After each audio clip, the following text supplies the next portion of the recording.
அனைவருக்கும் இனிய காலை வணக்கம். காலை சக்கரம் 2 நிகழ்வின் இன்றைய நிகழ்வு துவங்கப்பட உள்ளது. நிகழ்ச்சியை துவக்கி வைத்து வரவேற்புரை நிகழ்த்த Rotary club of Karaikal French city சங்கத்தின் தலைவர் ரொட்டேரி குமரேசன் அவர்களை அன்புடன் கேட்டுக்கொள்கிறோம். நன்றி தலைவரே. அனைவருக்கும் ஆரோக்கிய காலை வணக்கம். ரோட்டரி மாவட்டம் மாவட்ட ஆளுநர் கூட்டுறவு சிறிய தலைமையில் Rotary club of Karaikal French city மற்றும் காலைச்சக்கரம் 2.0 இயற்கையின் வாழ்வியல் முறை உன்னுடன் இந்த அற்புத நிகழ்வுக்கு நம்முடைய பகுதியில் ஜோன் 31 உதவியாளர் சம்பத் அவர்களையும் ஜோன் 15 உதவியாளர் ஜிவிஎன் கணேஷ் அவர்களையும் Rotary club of Karaikal French city செயலாளர் சிவசங்கர் அவர்களையும் காலைச்சக்கரம் தலைவர் ரொட்டேரியன் குணாவரன் ஐயா அவர்களையும் அடுத்த 3 நாட்கள் நம்மளுடனே மிக சிறப்பாக நடத்த உள்ள Rotary club of Sirkazhi temple town சங்கத்தின் தலைவர் ரொட்டேரியன் பி கார்த்திகேயன் அவர்களையும் செயலாளர் ரொட்டேரியன் டி ரவி அவர்களையும் நமக்கு ஆசனங்களை மிக எளிமையாகவும் சிறப்பாக போயிட்டு வைத்துக் கொண்டிருக்கின்ற நமது ஆசான் ஜெகநாத ஐயா அவர்களையும்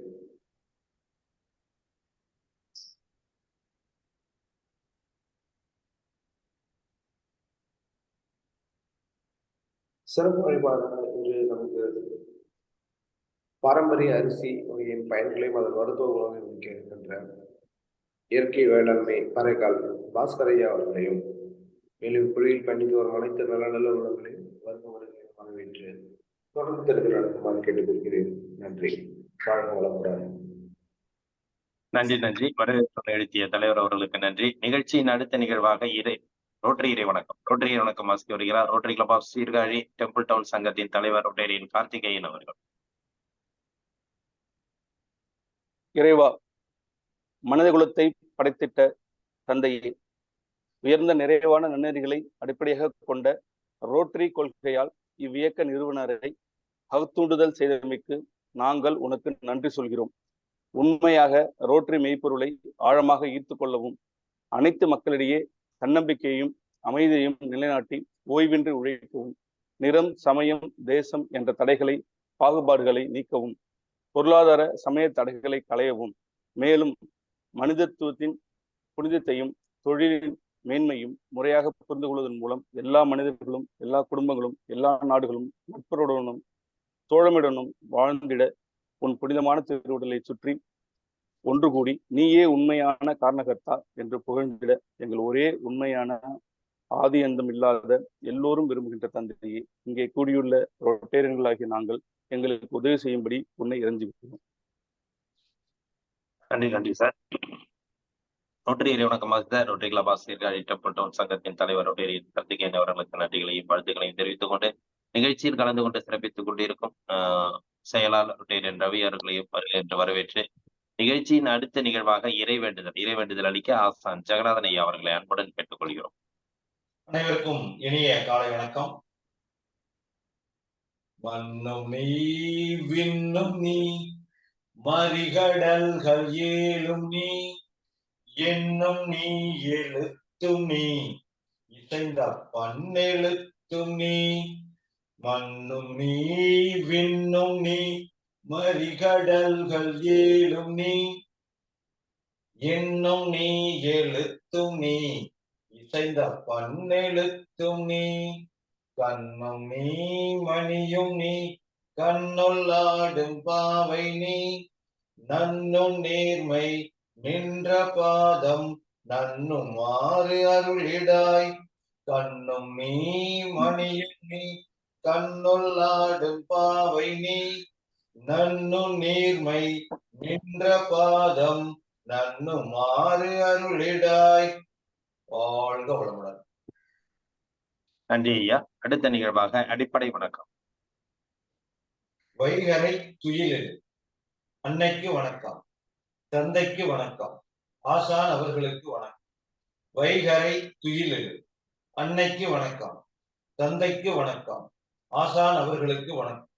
வைகரை துயிலில் அன்னைக்கு வணக்கம், தந்தைக்கு வணக்கம், ஆசான் அவர்களுக்கு வணக்கம். வணக்கம் ஐயா, வெற்றி உறுதி. வணக்கம் ஐயா, வெற்றி உறுதி. வணக்கம் ஐயா, வெற்றி உறுதி. தன்னை சூழ்ந்ததறி வெற்றி உறுதி. தன்னை சூழ்ந்ததறி வெற்றி தன்னை சூழ்ந்ததறி வெற்றி உறுதி. வாழ்க வளமுடன். நன்றி நன்றி ஐயா. நிகழ்ச்சியின் அடுத்த நிகழ்வாக சூரிய வணக்கம் மற்றும் தொடர் ஆசன பயிற்சிகள்.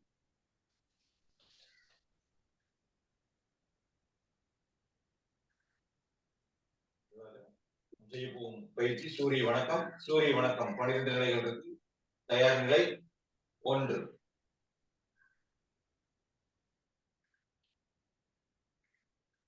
2,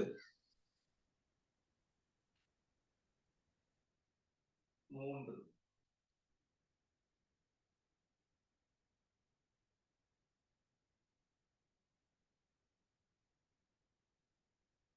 4,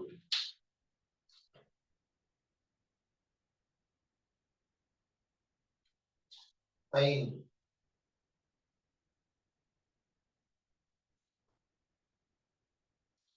6,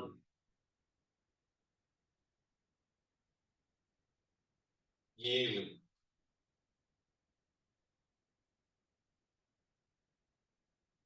8,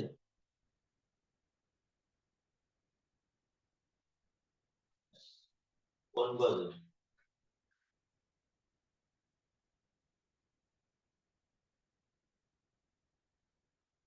10,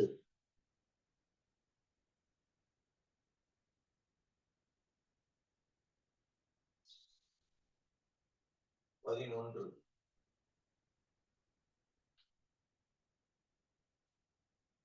12.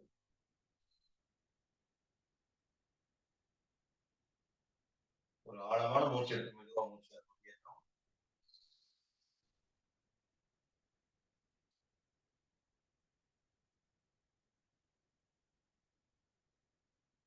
சூரிய வணக்கத்தின் பயன்கள்: நரம்பு மண்டலம் பலமடைகிறது, கண் சம்பந்தமான தொந்தரவுகள் சரியாகிறது, இதயம் சம்பந்தமான தொந்தரவுகள் சரியாகிறது, மாதவிடாய் சம்பந்தமான தொந்தரவுகள் சரியாகிறது, அனைத்து உறுப்புகளுக்கும் ரத்தோட்டம் சீராக போய் வருகிறது, ஆசனங்கள் செய்வதற்கு உடம்பு தயாராகிறது.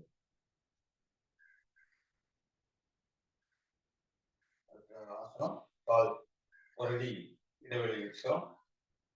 பூனை ஆசனம். கைகள் இரண்டையும் மேன்மை கொண்டு வந்துடுறோம். அப்படியே முன்னோக்கி விளைகிறோம். கை 10 விரல்கள் நல்லா ஊனிக்கிறோம். கழுத்தை நல்லா அண்ணாந்து பார்க்கிறோம். கால் 10 விரல்கள் மட்டும் நல்லா ஊனிக்கிறோம். இடது காலம் நல்லா ஊன்றி விரல்கள் மட்டும் ஊன்றிக்கட்டும். வலது காலம் நல்லா மேல தூக்கணும். கழுத்து நல்லா அண்ணாந்து பார்க்கணும். 1, 2, 3, 4, 5, 6, 7, 8, 9, 10. வலது கால் விரல்கள் மட்டும் மூடி இருக்கட்டும்.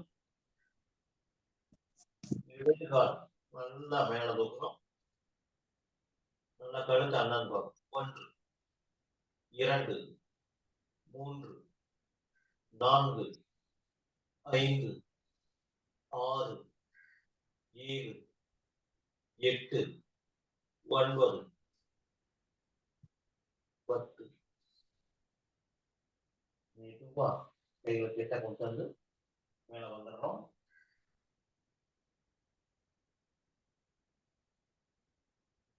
ஆழமான மூச்சு.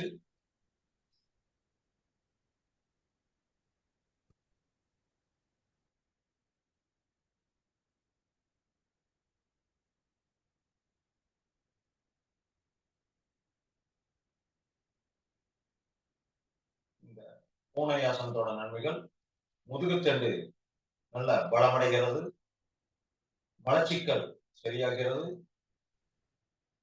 கை கால் நல்ல உறுதியடைகிறது, நினைவாற்றல் அதிகரிக்கிறது. செய்யறப்ப நம்ம நல்லா உணர முடியும். அடுத்ததாக உட்கட்டாசனம். கால் இரண்டையும் தோள்பட்டைக்கு நேரம் வச்சுக்கிறோம்.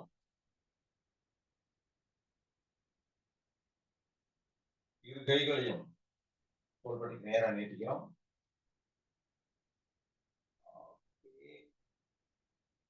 ஒரு நாட்காலி உட்கார்ற மாதிரி அந்த நிலை கொண்டு 1 2 3 4 5 6 7 8 9 10 மெதுவா மேல வந்துடுறோம். ஒரு நீண்ட மூச்சு.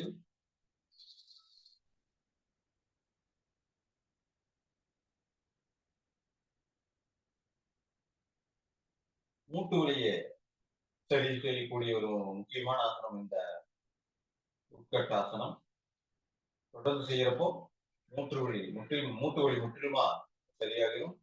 ஒரு 5 கிலோமீட்டர் நடைபயிற்சி சமம். ஒரு 3 தடவை 4 தடவை அந்த பயிற்சி செய்யறப்போ அதனோட படங்கள் வந்து நம்மளுக்கு அதிகம். அடுத்ததாக பலாசனம். கால்கள் கொஞ்சம் அகலப்படுத்தி ஒரு 1.5 அடி இடைவெளி வச்சுக்கிறோம். ஒரு வி ஷேப்ல வச்சுக்கிறோம். அடுத்ததாக கைகளை நல்லா மேல கும்பிட்டுக்கிறோம். அப்படியே அமர்ந்த நிலைக்கு வந்துடுறோம். கைகள் நெஞ்சு பகுதிக்கு நேரம் வச்சுக்கிறோம். 1 2 3 4 5 6 7 8 9 10 மெதுவா அப்படியே மேல எழுந்திருக்கிறோம். ஆழமான மூச்சு.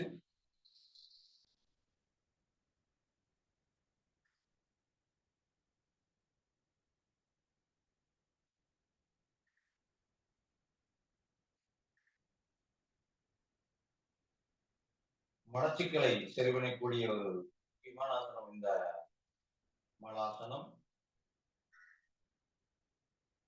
அடுத்ததாக பர்ஷவ கோணாசனம். வலது கால நேர் வச்சுக்கிறோம். இடது கால நம்ம சைடில் வச்சுக்கிறோம். இரு குதிரை கால்களுக்கும் நேராக இருக்கட்டும். அப்படியே உடம்பு நல்லா கீழே இறக்கிறோம். இந்த அளவுக்கு பெண்ட் பண்ணிக்கிறோம். வலது கை வந்து நல்லா வலது கால் பார்த்து வச்சுக்கிறோம். உடம்பு நல்லா நேர் திருப்பிக்கிறோம். காதோட சேர்த்து கைகள் வச்சுக்கிறோம். 1 2 3 4 5 6 7 8 9 10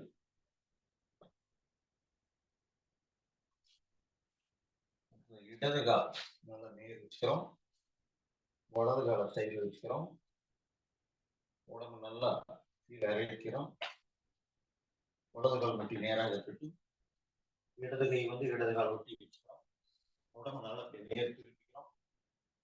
அதோட சேர்த்து கைகள் 1 2 3 4 5 6 7 8 9 10 ஓய்வு.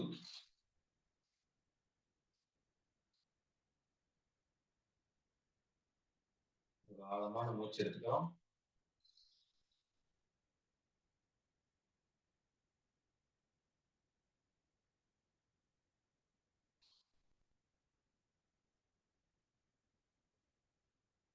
இந்த பர்ஷவ கோணாசனத்தினோட நன்மைகள் தேவையில்லாத இடுப்பு பகுதியில் தேவையில்லாத உடைச்சதுகள் குறைகிறது.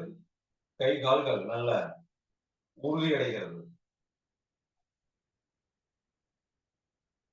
அமர்ந்த நிலை உட்கட்டாசனம். முட்டி சேர்த்து வச்சுக்கிறோம். கைகள் நல்லா கோத்துக்கிறோம். இங்க பார்க்கிறோம். மேலே வலதுபுறம் இடதுபுறம்.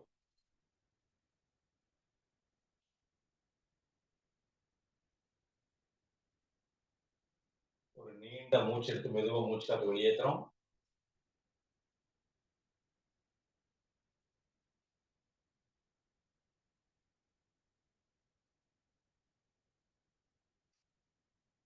அடுத்தது ஆசனம் சுத்த வஜ்ராசனம். வஜ்ராசன நிலைக்கு வந்துடுறோம். முட்டிகளை சேர்த்து வச்சுக்கிறோம். கையை நல்லா கீழே ஊன்றி மெதுவா நோக்கி வளையிறோம்.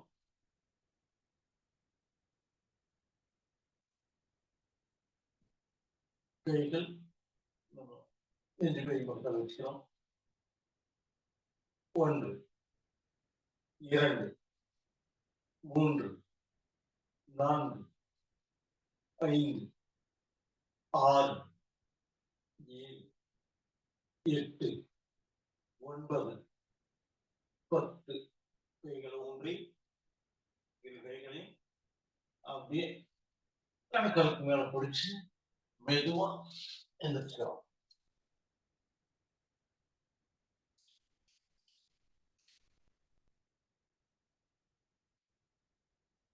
ஒரு ஆழமான மூச்சு.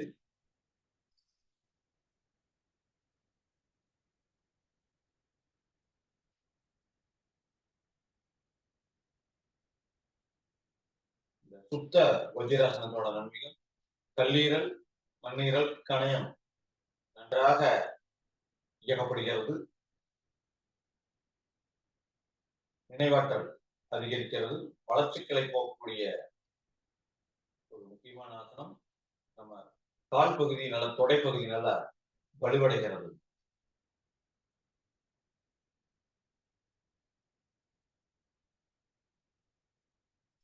அடுத்ததாக சப்தாங்காசனம், முயலாசனம். நல்லா மூச்சு காத்து இழுக்கிறோம். மூச்சு காத்து விட்டுக்கிட்டே மெதுவா முன்னோக்கி வளையிறோம். நீட்டி போட்டு தரையில் இருக்கட்டும். கைகளை நல்லா நீட்டி வச்சுக்கிறோம்.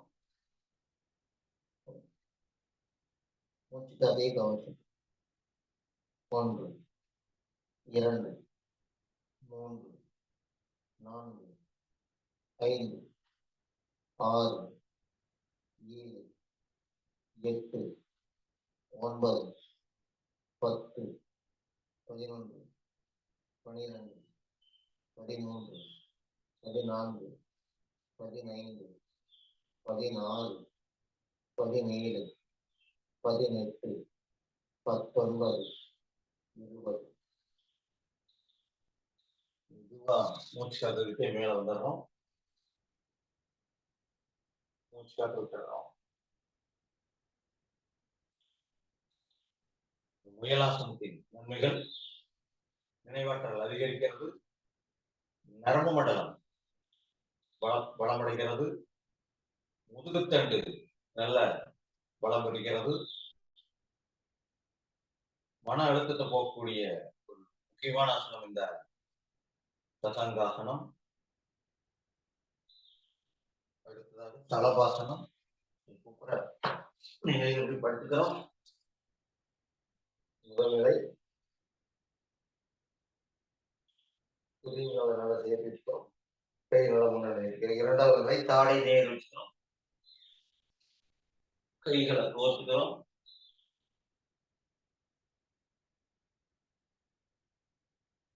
எந்த அளவுக்கு முடியுமோ அந்த அளவுக்கு இருகால்களையும் மேல 1 2 3 4 5 6 7 8 9 10. ஓய்வு. முதலையாசனம்.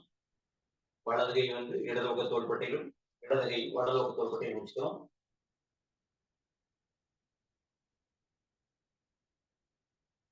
மூச்சு காத்த கவனிக்கிறோம்.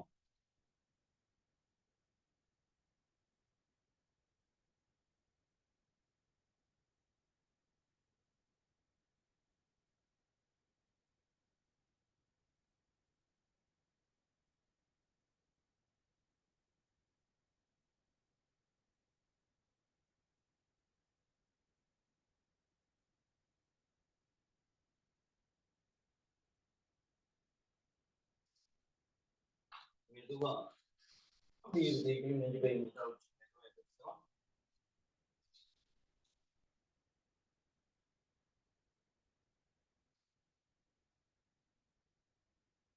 இந்த சலபாசனத்தினோட நன்மைகள் மலச்சிக்கலை போக்கக்கூடிய ஒரு முக்கியமான ஆசனம். நரம்பு மண்டலம் பலமடைகிறது. கல்லீரல் மண்ணீரல் நல்ல பலமடைகிறது. அடுத்ததாக பச்சிமோத்தாசனம். கால்கள் இரண்டையும் புதியங்காலை பெருவாயை சேர்த்து வச்சுக்கிறோம். நல்லா மூச்சு காத்து இழுக்கிறோம். அடுத்த நிலை மூச்சு காத்து விட்டுட்டே போறோம். எந்த அளவுக்கு குமிய முடியுமோ அந்த அளவுக்கு முன்னாடி நல்லா கீழே வர்றோம். ஆனா கால் முட்டி எந்த காரணம் கொண்டு தூக்க வேண்டாங்க. முடிஞ்ச வரைக்கும் அதே நிலையில் இருக்கிறோம். ஒரு 10 எண்ணிக்கை இருக்கிறோம். 1 2 3 4 5 6 7 8 9 10. மெதுவா மேல வரோம். கைகள் மேலே கொண்டு வந்துடுறோம்.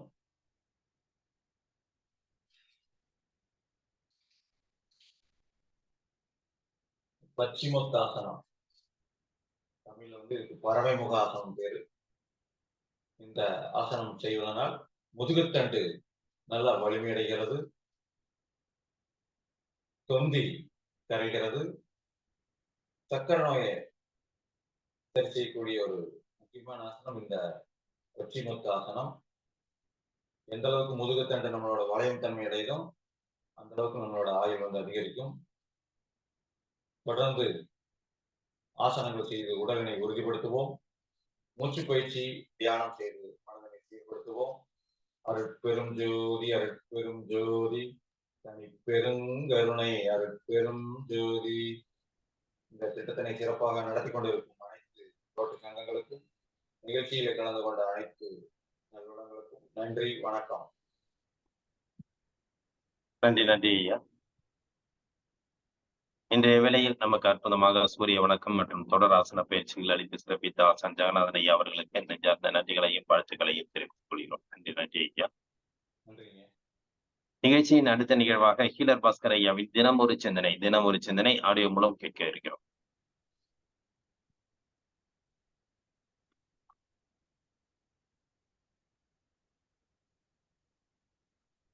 பஞ்சு மிட்டாய்களை சாப்பிடுறப்போ ரொம்ப ஸ்வீட்டா இருக்கும் அப்படின்னு நம்ம எல்லாருக்குமே தெரியுங்க. சோ பஞ்சு மிட்டாய்களை செய்யறதுக்கு வெறும்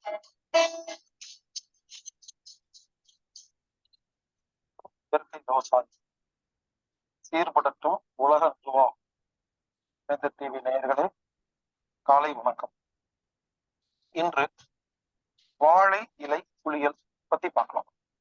பனானா லீஃப் பாத். அதாவது வாழை இலை குளியல் எதுக்கு நம்ம செய்யறோம்னா, சூரிய வெளிச்சத்திலிருந்து வர்ற சில கதிர்கள் வாழை இலையில பட்டு அந்த பக்கமா வரும் பொழுது அது மருத்துவ குணத்தோட வருது. அந்த ஒளிக்கற்றைகள் நம்ம உடம்புல படும் பொழுது வேர்வை துவாரங்கள்லாம் ஒழுங்கா வேலை செய்ய ஆரம்பிக்கும். உடம்புக்கு சக்தி கிடைக்குது.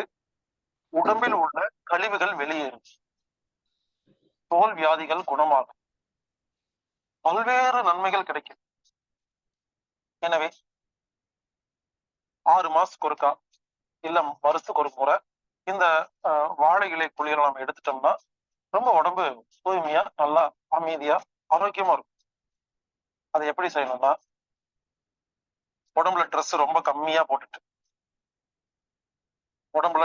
கம்மியா வச்சுட்டு சூரிய வெளிச்சம் நல்லா இருக்கும் பொழுது மொட்டை மாடியிலையோ எங்காவது சிமெண்ட் தளத்திலேயோ எங்காவது 10 இடம் பார்த்து ஒரு 10 வாழை இலையை வாங்கிட்டு வந்து ஒரு 4 வாழை இலையை விரிச்சு வைக்கணும். லைனா விரிச்சு வச்சுட்டு அது மேல போய் படுத்துக்கணும். கூட ஒருத்தர் உதவிக்கு வேணும். அவங்க என்ன பண்ணணும், உங்க மேல வாழை இலையை விரிக்கணும். அதாவது மொத்தமா க்ளோஸ் பண்ணணும். உடம்பு எங்கேயும் தெரியாத அளவுக்கு கம்ப்ளீட்டா மறைக்கணும். இப்படி வாழை இலையை கீழே வச்சு வாழை இலை மேல வச்சு சின்ன நூல் முதல்லயே ஒரு நூல் வந்து வச்சு விட்டு அதுக்கு மேல வாழை இலையை வச்சு படுத்துக்கணும். மறுபடியும் மேல வாழை இலையை போட்டுட்டு இந்த நூலை வச்சு கட்டிடணும். தலை உடம்பு ஃபுல்லா கட்டிடலாங்க. எண்ணெய் தலைப்பகுதி ரொம்ப உஷ்ணமானா உடம்புக்கு ஆபத்து. அதனால ஒரு துண்டை தண்ணியில நினைச்சு நல்லா புழிஞ்சு ஈர துண்டை தலையில கட்டிட்டு இதை செய்யறது சிறந்தது. இந்த வாழை இலை குளியல் பண்ணும் பொழுது அதுல இருக்கிற வர அந்த வாழை இலையில வர பச்சையமெல்லாம் உங்களுடைய வாட்சு, மோதிரம், கம்மல் இதுல எல்லாம் படாம இருக்கிறதுக்கு வாட்சு, செயின், ஆபரணங்கள் எல்லாம் நீங்க கழட்டி வச்சுட்டு நீங்க கொஞ்சம் சேஃபா போனீங்கன்னா ரொம்ப ரொம்ப நல்லது. இப்படி ஒரு நாள் நல்ல வெயில் இருக்கும் போதுதான் செய்யணும். இவருங்க இந்த மோடம் போட்டிருக்கும் பொழுது, மழை வந்துட்டு இருக்கும் பொழுது, குளிர் காலங்கள்ல காலையில 4 மணிக்கு சூரியன் இல்லாத டைம்ல அப்படி எல்லாம் பண்ணக்கூடாது. சூரிய வெளிச்சம் நல்லா இருக்கும், அப்பதான் அதுக்கு பெனிஃபிட். இப்படி ட்ரெஸ் கம்மியா போட்டுட்டு வாழை இலையை விரிச்சு அது மேல படுத்து நூல்ல கட்டிட்டு ஒரு 20 நிமிஷம், அரை மணி நேரம் இருக்கலாங்க. தண்ணி உடம்புல இருந்து ஊத்துன்னு ஊத்தும். அதனால என்ன பண்ணணும், இந்த வாழை இலை குளிக்கிறதுக்கு முன்னாலேயே ஒரு 2-3 லிட்டர் தண்ணி நல்லா குடிச்சிட்டு போகணும். எவ்வளவு தண்ணி குடிக்கிறீங்களோ அவ்வளவு நல்லது. ஏன்னா சில பேர் தண்ணியே குடிக்காம போயிடுவாங்க. என்ன ஆகும், உடம்புல ரொம்ப தண்ணி கம்மியாகி ஒருவேளை தலை சுத்துற மாதிரி வர்றதுக்கு வாய்ப்பு இருக்கு. அதனால நிறைய தண்ணி குடிச்சிட்டு போய் படுத்துக்க. உங்களுக்கு உதவி செய்யறாரு இல்லையா, அவர் நிக்க சொல்லிருங்க. ஒரு அரை மணி நேரம் இருக்கலாங்க. 20 நிமிஷம், அரை மணி நேரம் நல்லா வேர்வையெல்லாம் போனோன்னு அவர்கிட்ட ஓகே அப்படின்னு சொன்னீங்கன்னா அவர் அந்த கயிறு அவுத்துடுவாரு. எந்திரிச்சு நீங்க போய் உடனே குளிச்சிடக்கூடாது. ஒரு மர நிழல்ல இல்ல சாதாரண நிழல்ல ஒரு அரை மணி நேரமாவது இருக்கணும். அதுக்கப்புறம் போய் சாதாரணமா குளிக்கணும். சோப்பு போடக்கூடாது. சீக்கா போடலாம், இல்ல இயற்கையான மூலிகை பொடிகளை போட்டுக்கலாம். அன்னைக்கு சோப் போட்டு குளிக்கக்கூடாது. இப்படி குளிச்சு பாருங்களேன். வேர்வை தோரங்கள் தான் உடம்பில் உள்ள அனைத்து குப்பைகளையும் வெளியேற்றற்கு அருமையா உதவி செய்யும். இந்த வேர்வை துவாரங்கள் நீங்க போடுற சோப்பு இருக்கு இல்லையா, அது போய் அடைச்சிருது. ஏன்னா எந்த சோப்புமே தேங்காய் எண்ணெயில் தயார் பண்ண சோப்பு கிடையாது, பாமாயில் கழிவால் செய்யப்பட்டது. அதுக்கு நீங்க பெயிண்ட் எடுத்து பூசிக்கலாம், ரெண்டும் ஒண்ணுதான். சோ இந்த மாதிரி வேர்வை துவாரங்கள் அடைத்திருக்கும் பொழுது உடம்பில் உள்ள கழிவுகள் வெளியே போகாமல் உள்ளே குப்பையாக கட்டியாக மாறி பல்வேறு நோய்களை உண்டு செய்கிறது. எனவே அடிக்கடி நம்ம வாழை இலை குளியல் செஞ்சாதான் உடம்பு சுத்தமாகும். ஒருவேளை உள்ள படுத்திருக்கீங்க, வெயில் கம்மியா இருக்கு, வெயிட் பண்ணுங்க. நல்லா சுருள் அடிக்கும் பொழுது ஆட்டோமேட்டிக்கா வேற வெளியே போகும். இப்படி 6 மாதத்துக்கு ஒரு முறை அல்லது வருடத்துக்கு ஒரு முறை வாழை இலை குளியல் செய்யுங்கள். இவருங்க இதுக்காக சில பேர் கேரளா போயிட்டு இருக்கிறாங்க. நீங்களே வீட்டுல செய்யலாங்க. முதல்ல செய்யும் பொழுதுதான் உங்களுக்கு எப்படின்னு தெரியாது. ஒரு முறை செஞ்சு பழகிட்டீங்கன்னா ரொம்ப ஈஸியா இருக்குங்க. வீட்லயே பண்ணிக்கலாம், அருமையா இருக்கும். வாழை இலை குளியல் 6 மாதத்துக்கு ஒரு முறை அல்லது வருடத்துக்கு ஒரு முறை வாழை இலை குளியல் செய்யுங்கள். உங்கள் உடம்பு தூய்மையாக இருக்கும், ஆரோக்கியமாக இருக்கும். அப்படி செய்யும் பொழுது உடம்பில் உள்ள குப்பைகள் வெளியேறி உடம்பு சுத்தமாக இருக்கும். எளிமையான என்ன, ஒரு 4-5-10 வாழையில வாங்க போறோம், அவ்வளவுதானே. ஒரு 3 மணி நேரம் 4 மணி நேரம் ஆகும், அவ்வளவுதான். அருமையா இருக்கும், செஞ்சு பாருங்க, ஆச்சரியமா இருக்கும். பல பேர் அப்படிதான் வருஷம் ஃபுல்லா உடம்புக்கு எடுத்துட்டு வருஷத்துக்கு ஒரு தடவை ஆயுர்வேத சிகிச்சைன்னு சொல்லிட்டு கேரளால போய் லட்சக்கணக்கா பணத்தை கொடுத்துட்டு இதை செஞ்சுட்டு மறுபடியும் திரும்பி வராங்க, எஃப்சி பண்ற மாதிரி. நீங்களே வீட்டுல பண்ணிட்டீங்கன்னா இதை தனியா போய் பண்ண வேண்டிய அவசியம் இல்லைங்க, சிம்பிளா இருக்குங்க. அதே மாதிரி மண் குளியல் ஒண்ணு இருக்குது, அதுவும் சுலபம். இது நீங்க வீட்டுல பண்ணலாம். இந்த கரையாம்புத்து மண் இருக்கு இல்லையா, அதாங்க பாம்பு புத்து மண்ணு. பாம்புக்கு என்ன புத்து கட்டவா தெரியும், அது கரையான் புத்துங்க. கரையான் புத்துக்குள்ள போய் பாம்பு உள்ள போய் உட்காந்துக்குதுங்க. அந்த கரையான் புத்து இருக்கு இல்லையா, அந்த புத்து எடுத்துட்டு வந்து அந்த மண்ணை தண்ணியில போட்டு குழப்பி ஒரு பேஸ்ட் மாதிரி செஞ்சு உடம்புல கம்மியான ட்ரெஸ்ஸோட உடம்பெல்லாம் 1 இன்ச்சுக்கு தலை உடம்புல எல்லாம் பத்து போட்டுக்கணுங்க. ஃபுல்லா உடம்பு ஃபுல்லா தேய்ச்சிடணும். தேய்ச்சிட்டு ஒரு அரை மணி நேரம் வெயில் நில்லுங்களேன். அந்த மண் இருக்கு இல்லையா, அந்த மண்ணு காயும் பொழுது அது உடம்புல இருக்கிற குப்பையெல்லாம் வெளியே எடுக்குதுங்க, உடல் தூய்மையாகுது. மண் குளியல். தோல் வியாதி இருக்கு இல்லையா, தோல் வியாதி, ஸ்கின் டிசீஸ், சொரியாசிஸ், எக்ஸிமா, இவங்களுக்கு அருமையான வைத்தியங்க புத்து மண்ணு குளியல்னு பேரு. நீங்களே பண்ணலாம். உங்க ஊர்ல புத்து மண் கிடைக்கும். சொல்லுங்க, தெரிஞ்சவங்கிட்ட சொல்லுங்க, இல்ல நாட்டு மருந்துகளை போய் கேளுங்க, இல்ல புத்து மருந்து நீங்களே எடுத்துக்கங்க. இப்படி 6 மாதத்துக்கு ஒரு முறை புத்துமண் குளியலும் 6 மாதத்துக்கு ஒரு முறை வாழை இலை குளியலும் செய்து வந்தால் இதுதான் இயற்கை வைத்தியம். உடம்பு தூய்மையாக இருக்கும். எனவே புத்துமண் குளியலும் வாழை இலை குளியலும் நாம் செய்து, நாமளே வீட்டில் சொந்தமாக செய்து உடம்பை பேணி காப்பாற்றி ஆரோக்கியமாக வாழ்வோம் ஆரோக்கியமாக.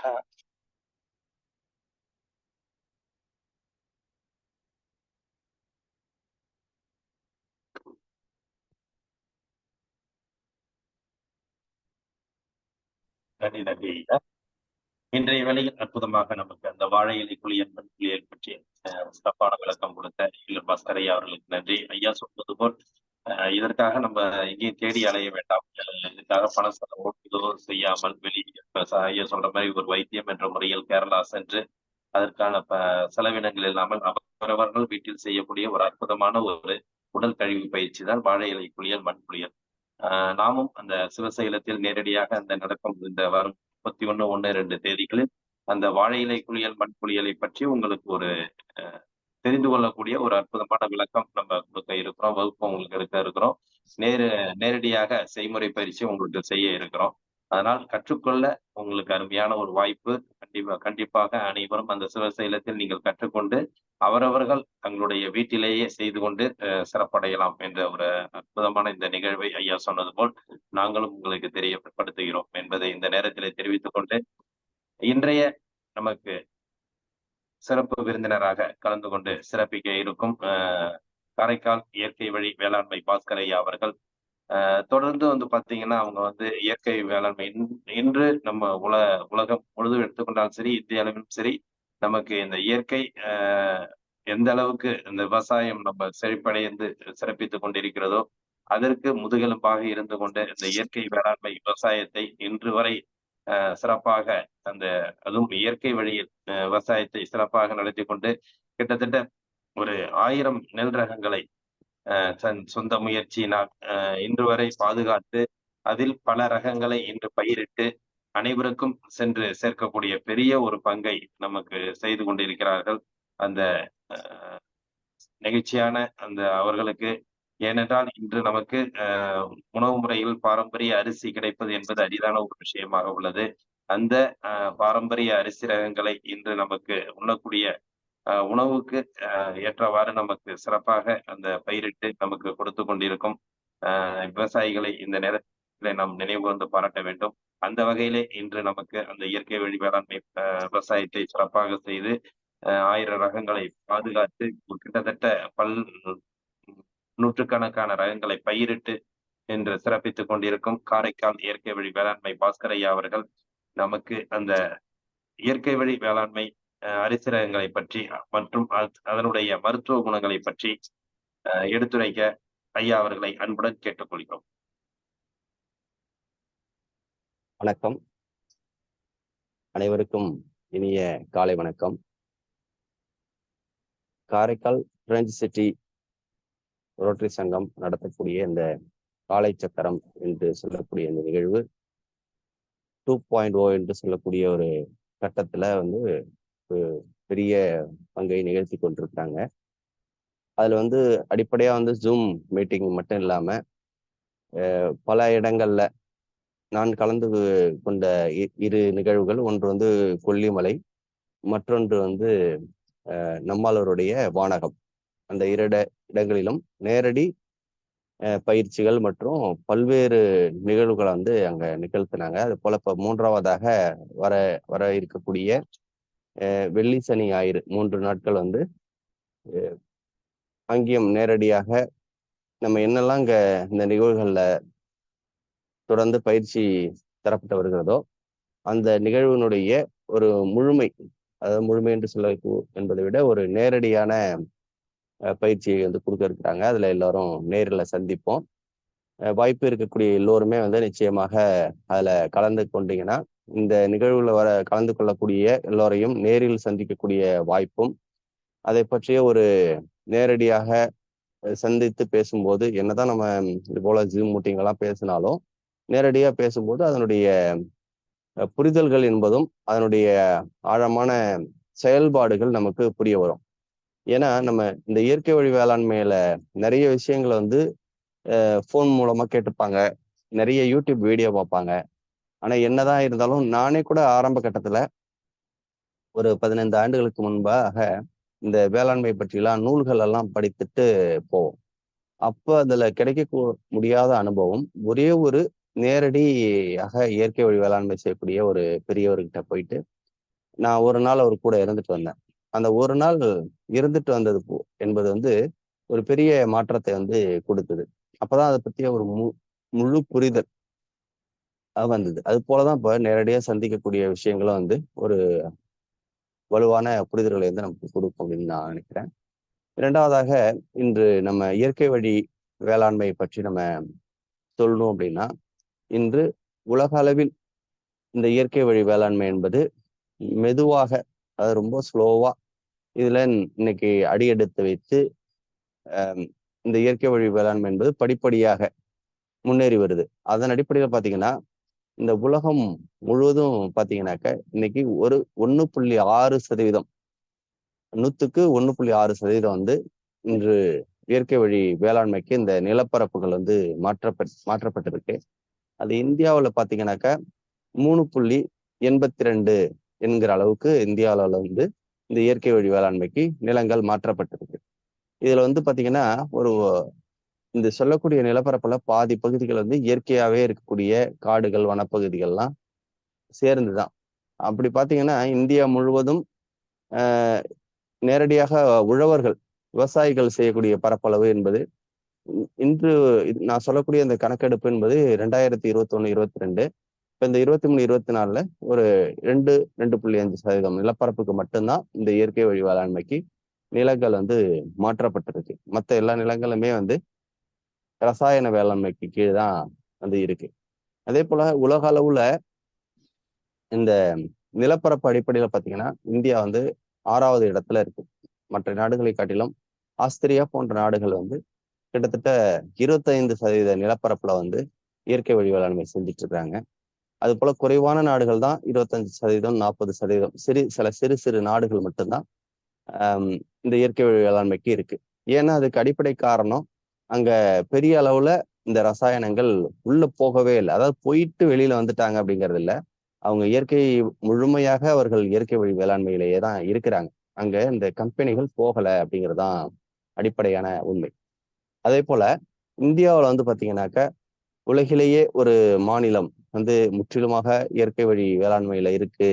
ஒரு முதன்மையான ஒரு முற்றிலுமான ஒரு இயற்கை வழி வேளாண்மையை வந்து கடைபிடிக்க மாநிலமாக சிக்கிம் இருக்குது. அந்த சிக்கிமும் கூட பாத்தீங்கன்னாக்க ஒரு மலைப்பிரதேசம் முழுவதுமாக ஒரு மலை சூழ்ந்த பகுதி என்பதனால இதுவரைக்குமே அங்க ரசாயன பொருட்கள் கொண்டு செல்லப்படவில்லை என்பதுதான் உண்மை. அது செயற்கை வேளாண்மைக்கு போயிட்டு இயற்கைக்கு மாறிட்டாங்க அப்படி என்பதில்லை. அடிப்படையிலேயே வந்து அங்க போக முடியல.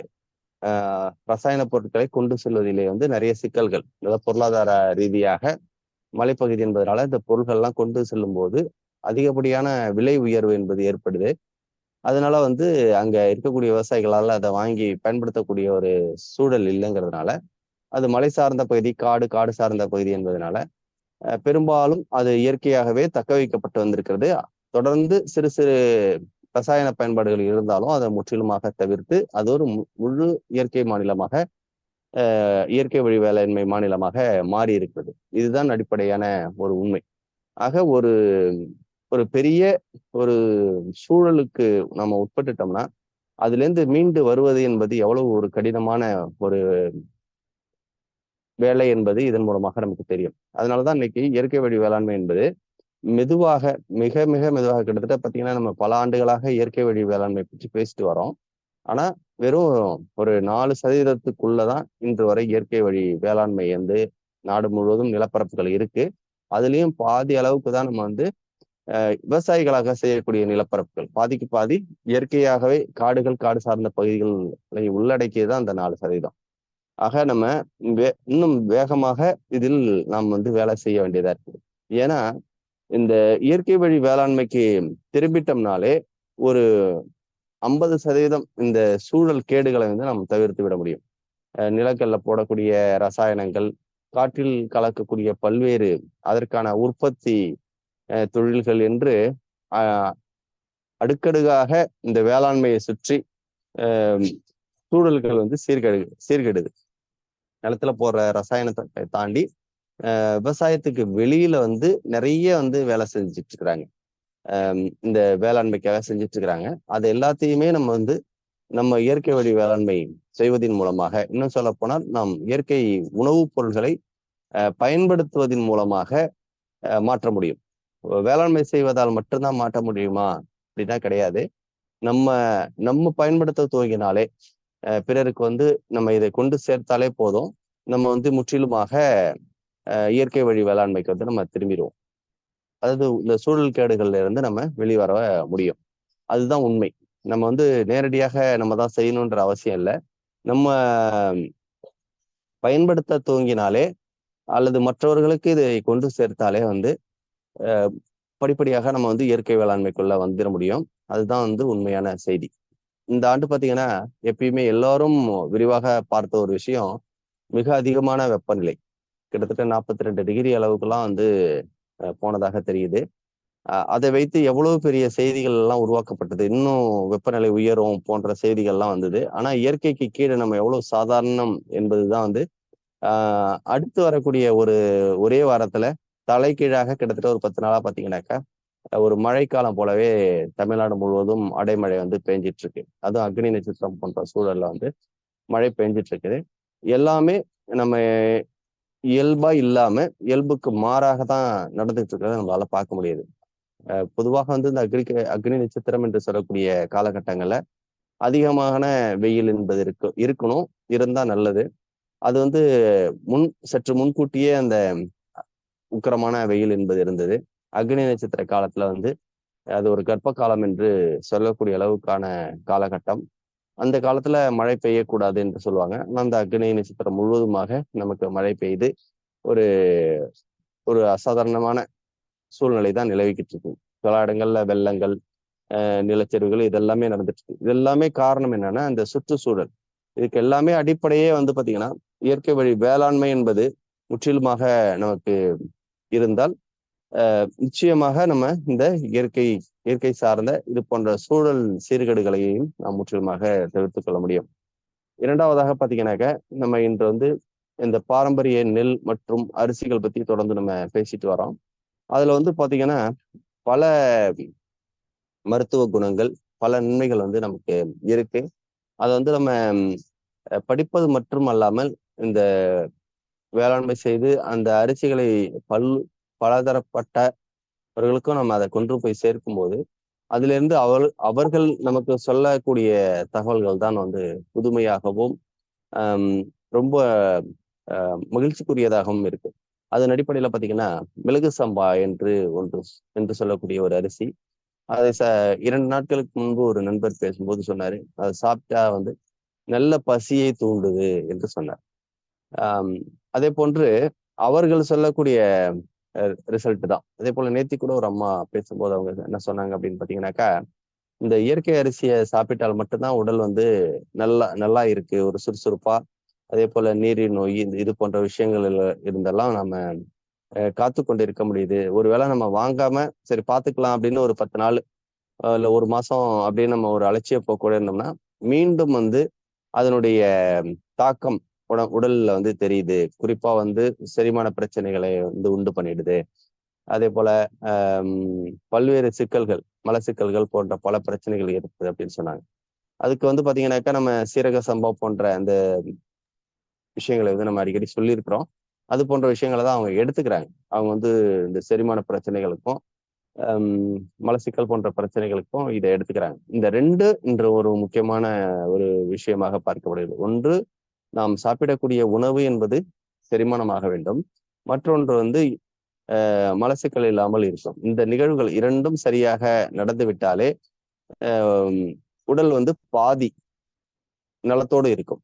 அப்படிப்பட்ட ஒரு அரிசியாக தான் இந்த சீரக சம்பா பார்க்கப்படுகிறது. நான் பேசக்கூடிய ஒவ்வொரு நிகழ்விலும் இந்த அரிசியை பற்றி சொல்வதற்கு காரணம், அந்த அளவுக்கு ஒரு சிறப்பான இடத்தை இந்த சீரக சம்பா புழுங்கல் அரிசி என்பது பெற்றுள்ளது.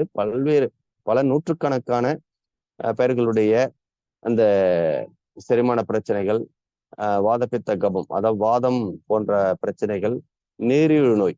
நேற்று கூட ஒருவர் பேசும்போது சொன்னார், எனக்கு கருடன் சம்பா சாப்பிட்டால் கூட அதுதான் இருக்கிறதுலே லோ கிளைசெமிக் இண்டெக்ஸ் என்று சொல்லுவோம். இந்த கருடன் சம்பா என்பதுதான் கிட்டத்தட்ட பாத்தீங்கன்னா கிளைசெமிக் இண்டெக்ஸ்ல ஒரு 48% மட்டுமே அதுல லோ கிளைசெமிக் இண்டெக்ஸ்ன்னு சொல்லுவாங்க. அந்த குறியீடை கொண்டுள்ளது.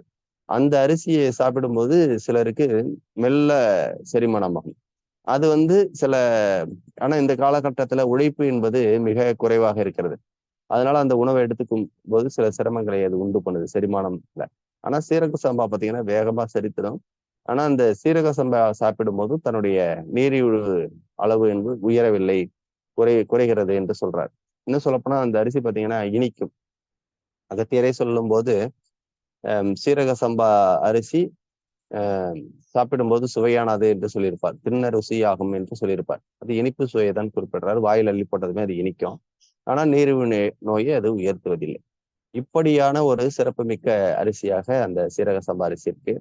அதே போல இந்த காட்டு யானம், இந்த கருப்பு கவுனி, மாப்பிள்ளை சம்பா அளவிற்கு இந்த காட்டு யானம் என்று சொல்லக்கூடிய கிட்டத்தட்ட 8 அடி 9 அடி அளவிற்கு உயரக்கூடிய இந்த அரிசி பார்த்தீங்கன்னாக்கா பெரிய வரவேற்பை பெறவில்லை.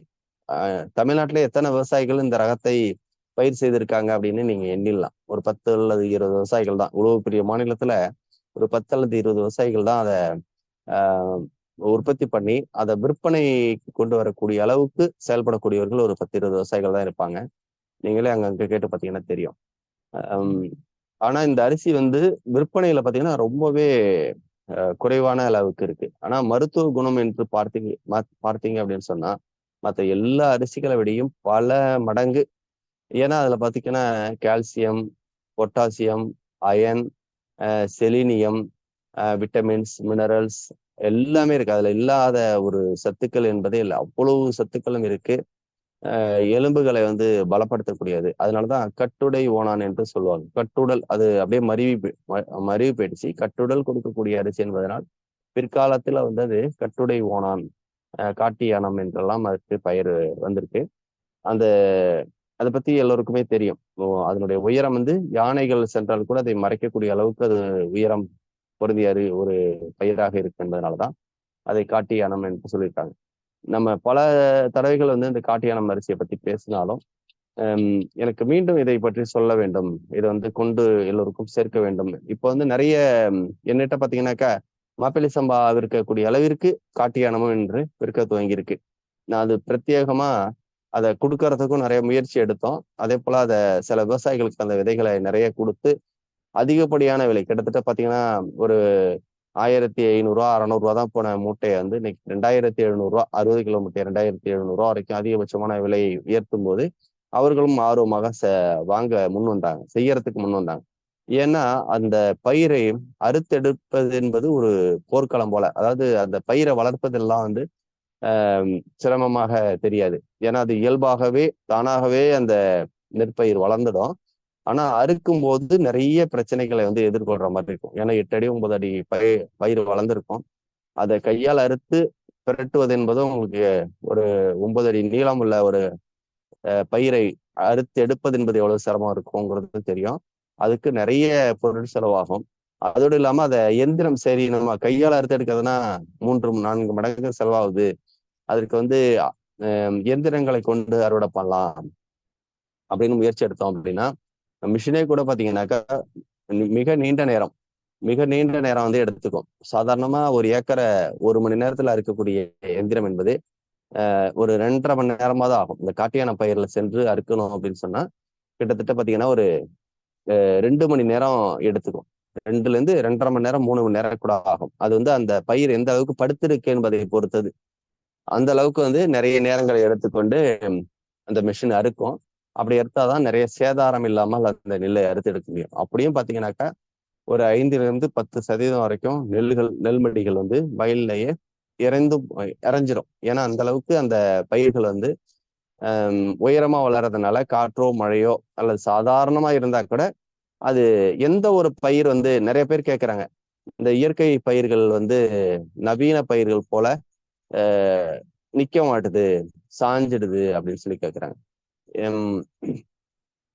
அதாவது நவீன பயிர்கள் எல்லாமே பார்த்தீங்கன்னா, நம்மாழ்வார் சொல்ற போல சொல்லுவார், அடிக்கடி சொல்லுவார், முக்கா முழம் நெல்லு பயிர் அப்படின்னு சொல்லுவாரு. முக்கா முழத்துக்கு தான் இருக்கும். அதனோட உயரமே பார்த்தீங்கன்னா, அதுவும் நம்ம தமிழ்நாட்டோட ஆந்திரா, கர்நாடகா பகுதிகள்லாம் போனீங்கன்னா, நிலத்துல இருக்கா இல்லையானே தெரியாது. ஏன்னா ஒரு முக்கா முழத்துக்கு தான் அந்த பயிரோட உயரமே இருக்கும். அது ஏன் சாய போகுது? நிச்சயமா சாயாது. ஆனா ஒரு 9 அடி பயிர் இருக்கு அப்படின்னா, அது நிச்சயமா சாயதான் செய்யும். ரெண்டாவது வந்து ஒரு இயற்கையான நியதி என்ன அப்படின்னு பார்த்தீங்கன்னா, எந்த ஒரு ஒரு பொருளுடைய எந்த ஒருடைய பயிர், அதாவது மரம், செடி, கொடிகள் எதுவானாலும் அது வந்து மனிதன் உட்பட அவர்களுடைய வாழ்நாள் என்பது முடிந்து விட்டால் அது சாய்வதுதான் இயற்கை.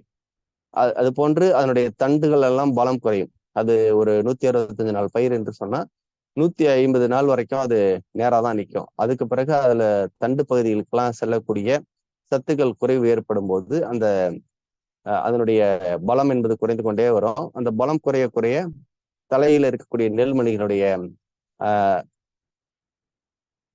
அதிகமான அந்த எடை காரணமாக அது இயல்பாகவே சாயக்கூடியதுதான் இயற்கை. அது பெரிய மரங்களாக இருந்தா கூட தன் வாழ்நாள் முடிந்த பிறகு அது சாய்ந்துதான் போகிறது அல்லது பட்டு போகிறது. அது போல வந்து இந்த எந்த ஒரு விஷயம் வந்து வயது மூப்படைகிறதோ அது வந்து இயற்கையாகவே வந்து சாய்ந்து விடுவது என்பது இயற்கை. இன்று நவீனத்துல வந்து நிறைய ஒட்டகங்களை உருவாக்குறாங்க. அந்த உருவாக்கும் போது ஒரே ஒரு நோக்கம் மட்டும்தான் அங்க முன்னிறுத்தப்படுது. அது என்னன்னு பாத்தீங்கன்னா, அதிகப்படியான விளைச்சல், நிறைய விளைச்சல் பெற வேண்டும் என்கிற ஒரே ஒரு நோக்கம் தான். அதனுடைய அடிப்படையான நோக்கமாக வைத்து செயல்படும் போது அதில் இருக்கக்கூடிய மருத்துவ குணங்கள், சத்துக்கள், அதனுடைய வாசனை தன்மைகள், இதை எல்லாத்தையுமே வந்து அது இழந்துடுது. இழந்த பிறகுதான் ஒரே ஒரு செயல்முறைகள் மட்டும்தான் அதுக்கு இருக்கு. அது அதிகப்படியான விளைச்சலை கொடுப்பது என்பது.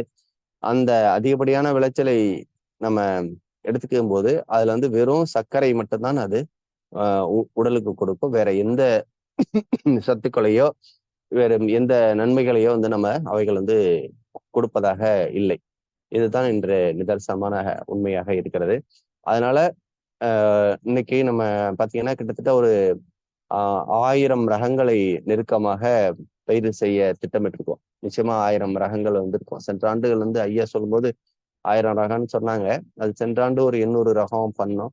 இந்த ஆண்டு பார்த்தீங்கன்னா ஒரு 1000 மரபு நெல் ரகங்களை, பாரம்பரிய நெல் ரகங்களை இந்தியா முழுவதும் நேற்று கூட ஒரு 40 ரகங்களை கொண்டு வந்தோம். அதுல மிக சிறந்த ரகங்கள்லாம் கூட வந்திருக்கு. நான் ஏற்கனவே சொன்னது போல தமிழ்நாடு தான் வந்து இந்த மரபு நெல் ரகங்களை நிறைய கைவிட்டதுல ஒரு முக்கியமான மாநிலமாக தெரிகிறது.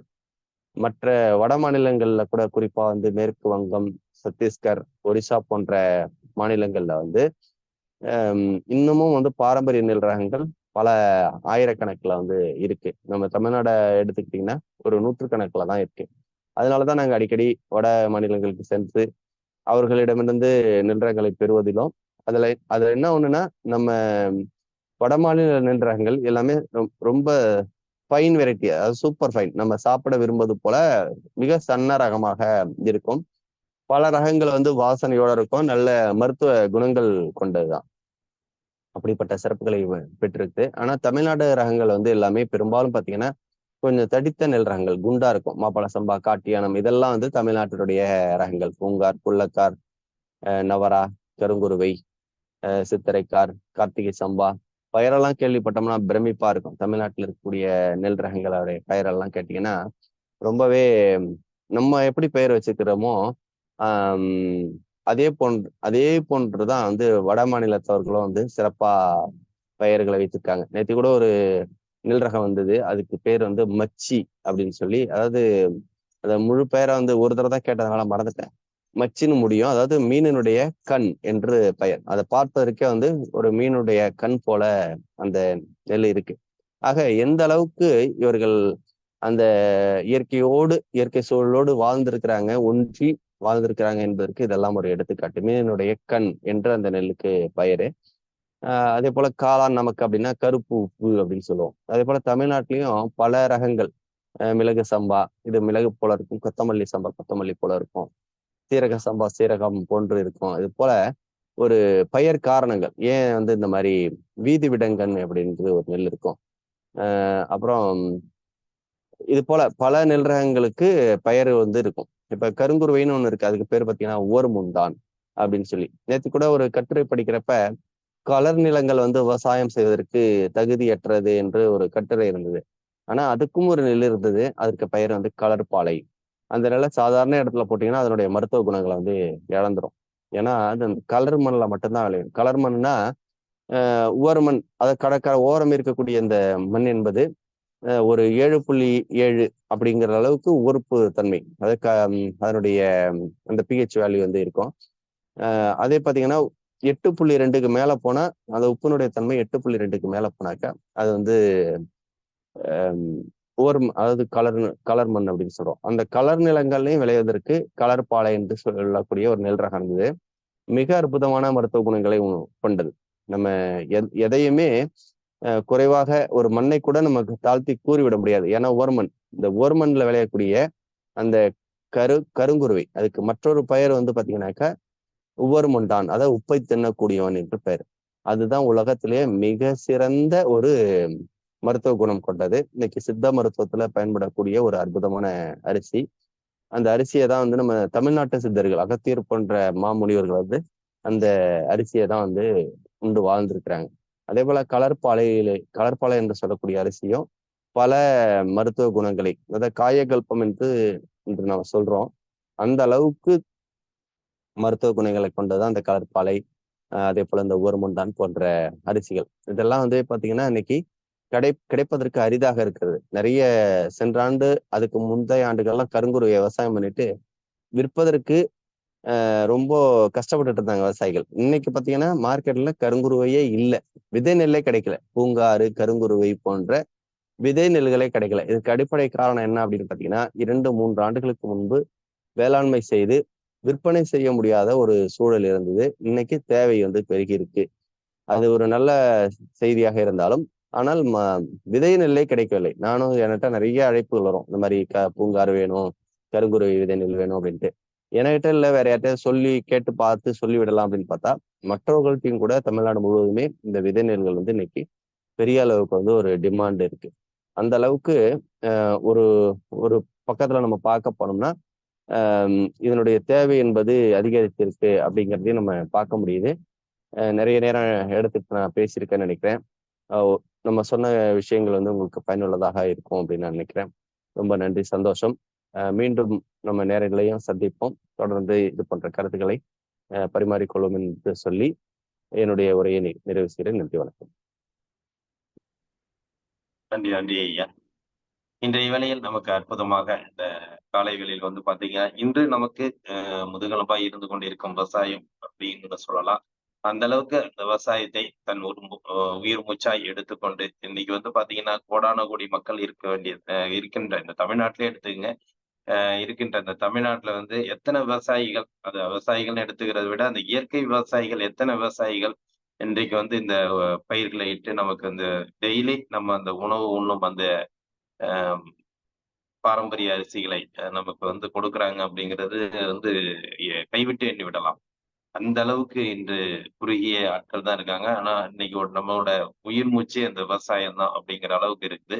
அந்த வகையில் நமக்கு வந்து அந்த உயிர் மூச்சா இருந்து கொண்டு நமக்கு இன்று அந்த விவசாயத்தை பயிரிட்டு அரிசி பயிர்களை பயிரிட்டு நமக்கு அந்த தினம் நம்மளுடைய வயிற்று பசியை போக்கக்கூடிய ஒரு அற்புதமான ஒரு நிகழ்வை ஏற்படுத்தி கொடுத்து கொண்டிருக்கும் அந்த விவசாயிகளில் நமக்கு காரைக்காலை சேர்ந்த இயற்கை வழி வேளாண்மை பாஸ்கர் ஐயா அவர்களும் உயிர் மூச்சாய் அந்த நிகழ்வை ஏற்படுத்தி சிறப்பித்துக் கொண்டிருக்கிறார்கள். அந்த வகையிலே இன்று நமக்கு தெள்ள தெளிவாக பல்வேறு விஷயங்களை கூறினாலும் சில ரகங்களை பற்றியும் நமக்கு அற்புதமாக எடுத்து கூறி அந்த காட்டு யானம், மாப்பிளை சம்பா, மிளகு சம்பா, அடுத்தது வந்து பாத்தீங்கன்னா சீரக சம்பா, இவ்வளவு விஷயங்கள் வந்து நமக்கு வந்து சிறப்பா இன்னைக்கு சில கருத்துக்கள் கூறியிருக்காங்க. சிறப்பான இந்த நிகழ்வை எங்களுக்கு ஏற்படுத்தி சிறப்பித்துக் கொடுத்த அகில பாஸ்கர் காரைக்கால் இயற்கை வழி வேளாண்மை பாஸ்கர் ஐயா அவர்களுக்கு நெஞ்சார்ந்த நன்றிகளையும் வாழ்த்துக்களையும் தெரிவித்துக் கொள்கிறோம். நன்றி ஐயா.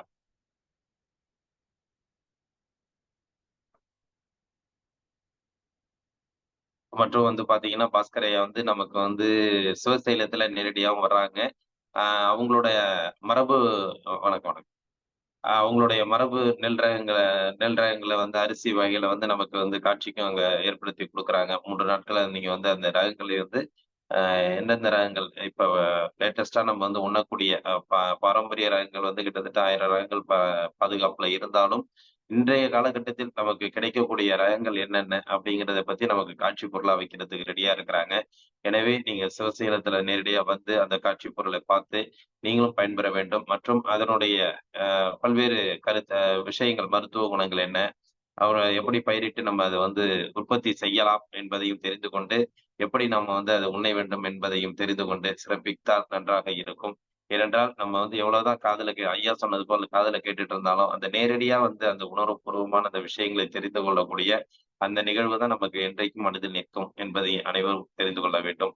எனவே சிவசைலத்திலும் ஐயா அவர்கள் வந்து நமக்கு வந்து நேரடியா அந்த வகுப்பெடுத்து அதனுடைய பயன்பாடுகள் பற்றி எடுத்துக் கூற இருக்கிறார்கள் என்பதை இந்த நேரத்திலே தெரிவித்துக் கொண்டு, அனைவரும் அந்த சிவசேலம் நிகழ்ச்சியில் கலந்து கொண்டு சிறப்பிக்க வேண்டும் என்று அனைவரையும் அன்புடன் கேட்டுக்கொள்கிறோம். நன்றி.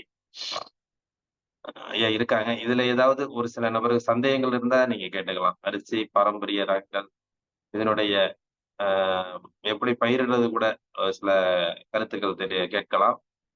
அதை பற்றி அவர்கள் ஒரு சில விளக்கம் அளிக்க இருக்கிறார்கள்.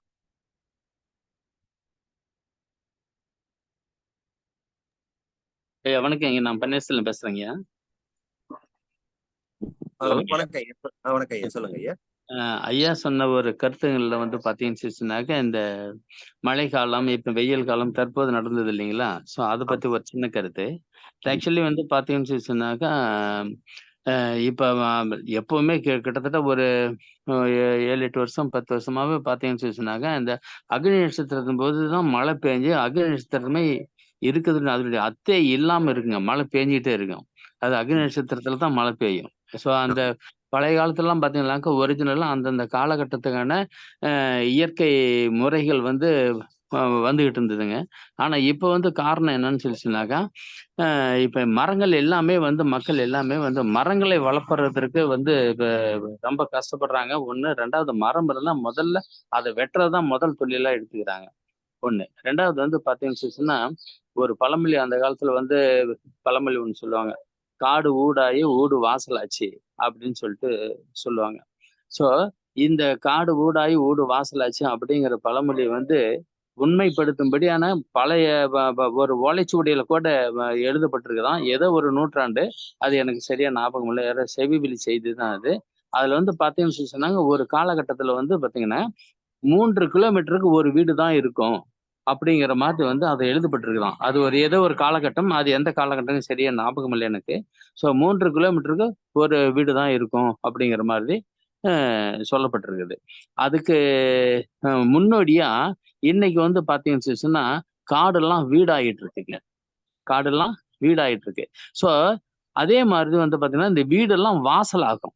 காரணம் என்னன்னு சொன்னா, வீட்டுல வந்து பாத்தீங்கன்னா அந்த காலத்துல வந்து ஒவ்வொரு வீட்டுலயுமே வந்து 10-12 பிள்ளைங்க சர்வசாதாரணமா பிறக்குங்க. இப்ப என்னோட ஒரு ஃப்ரெண்டு, அவன் வந்து பாத்தீங்கன்னா அவன் 12வது பிறப்பு. 12வது பிறப்புல வந்து ரெட்டை போருங்க. இன்னைக்கு வந்து பாத்தீங்கன்னு குழந்தைங்களுக்கு வந்து கல்யாணம் பண்றதே பெற்றோர்கள் வந்து விருப்பப்படுறது இல்லைங்க. என் பொண்ணு, என் பையன் சொந்த காலில் நிக்கணும், வேலைக்கு போகணும், சம்பாதிக்கணும், அப்புறம் எல்லாம் கல்யாணங்கிறாங்க. ஸோ இப்படி பேசி பேசியே மக்களுக்கு வந்து பாத்தீங்கன்னா திருமணம் காலங்கள் வந்து தள்ளி போடப்பட்டு அதனுடைய இந்த பெண்களுக்கான அந்த பருவ நிலையே மாறின பின்னாடி கல்யாணத்தை பண்றாங்க. அப்போ ஒரு குழந்தை பிறக்கிறது வந்து மிக மிக மிக அரிதாக போயிடுது. ஸோ அந்த மாதிரியான ஒரு சூழ்நிலையில ஒவ்வொரு வீட்டிலையும் கல்யாணம் வந்து வயது முதிர்ந்த பிறகு கல்யாணத்தை பண்ணி அந்த ஒரு குழந்தை பிறக்கிறதுக்கு வந்து பாத்தீங்கன்னாக்கா 10 ஆஸ்பத்திரி ஏறி இறங்கக்கூடிய ஒரு சூழ்நிலை வந்துடுது.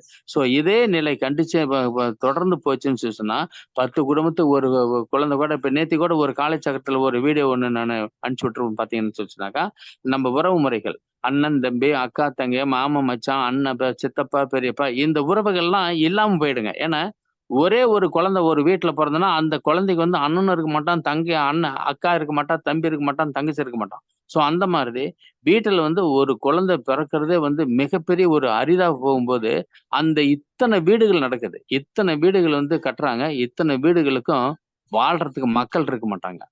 வாழ்றதுக்கு மக்கள் இருக்கல இல்லைங்கிற பட்சத்துல ஒரே ஒரு குழந்தைக்கு வந்து 10 வீடு சொந்தமாகுதுன்னு வச்சுக்கோங்க. அந்த 10 வீட்டை வச்சு அந்த குழந்தை என்ன பண்ணும்?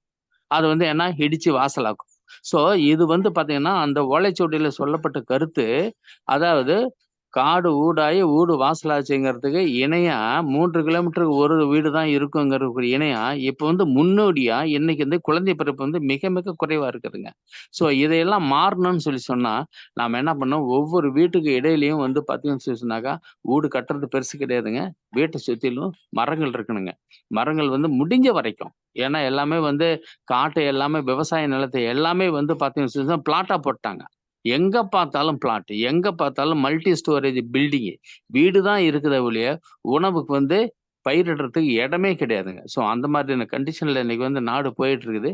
அதனாலதான் இப்ப வந்து மரங்கள் இல்லாதனாலதான் ஐயா சொன்ன மாதிரி பாத்தீங்கன்னு சொன்னாக்கா அக்னி நட்சத்திரத்துல மழை பெய்யுது, வந்து மழை பெய்ய வேண்டிய காலத்துல வெயில் அடிக்குது. ஸோ இந்த இயற்கையினுடைய மாற்றத்துக்கு காரணம் எல்லாமே வந்து பாத்தீங்கன்னாக்கா நம்ம மனிதனுடைய நடைமுறைகள் தான். ஸோ அதனால வந்து இதெல்லாம் மாற்றம் கொண்டு வரணும், பழைய நிலைக்கு வரணும்னு சொன்னாக்கா நாம் வந்து மரங்கள் வீட்டை சுற்றிலும் மரங்கள் நடணும். அப்ப எல்லாம் பார்த்தீங்கன்னாக்கா தீபாவளி அன்னைக்கு வந்து பாத்தீங்கன்னு சொன்னாங்க, தீபாவளியில வந்து அப்படியே பிசு பிசு பிசுன்னு மழை பெஞ்சுக்கிட்டே இருக்குங்க. பட்டாசெல்லாம் வந்து நிலத்துல போட முடியாது, பத்த வச்சு ஆகாயத்துல தான் வீசணும், ஆகாயத்துல தான் வெடிக்கும். ஸோ அந்த மாதிரி இருந்து அன்னைக்கு வந்து பட்டாசு நோம்பு அன்னைக்கு மழை கண்டிப்பா பெய்யுங்க. இன்னைக்கு பட்டாசு நோம்பு அன்னைக்கு வெயில் அடிக்குதுங்க. ஸோ அந்த மாதிரி இன்னைக்கு இயற்கை எல்லாமே மாறி போச்சு. அதுக்கு காரணம் மனிதர்கள் தான். ஸோ அந்த மனிதர்கள் வந்து தன்னுடைய பிளாட்ல வந்து வீடு கட்டினா கூட வீட்டுக்கு அதாவது காம்பவுண்டுக்குள்ளாரே கூட முடிஞ்ச வரைக்கும் சின்ன சின்ன மரங்கள், பயிர் பச்சைகள் வந்து நம்ம வந்து புல்லு போடுறது, இந்த மாதிரியான ஒரு தாவரங்களை வந்து பயிரிட்டோம் அப்படின்னு சொன்னா இயற்கையில் இருக்கக்கூடிய அந்த வெப்பத்தை வந்து குறைச்சி மழையை வந்து ஈர்க்குங்க. மழை ஈர்த்துதுன்னு சொன்னாக்க தான், மழை பெஞ்சதுன்னு சொன்னா தான் அந்தந்த பருவநிலைக்கு இருக்கக்கூடிய இயற்கையினுடைய சூழல் வந்து இருந்ததுனாக்கா மட்டுமே வந்து அந்த பழைய நிலைக்கு போக முடியுங்க. இல்லைன்னு சொன்னா சிரமம். ஸோ இது வந்து என்னுடைய கருத்து பதிவு செஞ்சீங்க. வாய்ப்புக்கு நன்றி. வாழ்த்துப்பா. நன்றி நன்றி.